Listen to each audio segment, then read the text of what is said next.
Hi, this is Michael from AddEvent. We sometimes get a reach out from our customers letting us know that the contents of our add to counter button is being cut off or the options are not available when clicking one of the add to counter buttons. So let me give you an illustration right here.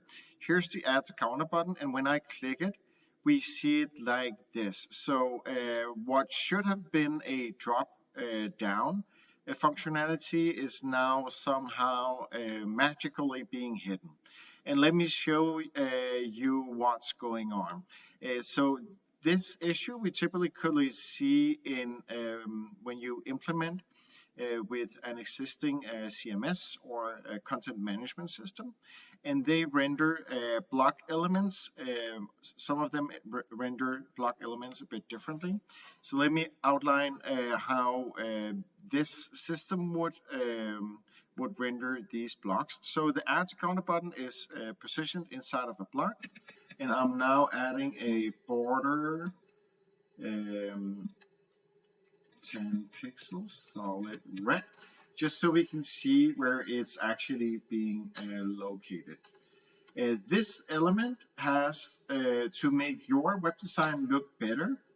Some of the CMSs have a style applied that's called overflow hidden, and that's the one that is hiding the contents within that specific frame. So what is very useful to do in this case is to make sure that the overflow has a visible. So that's so changing our hidden to visible. So there we go. So now when we click the add to counter button, everything that overflows the content is now available.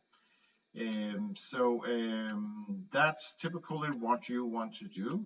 These elements typically have classes or ID, which you specifically can go in and target with a custom class. Hope that's helpful. Let us know if we can help out fixing this issue. It's fairly simple for us. Have a great day.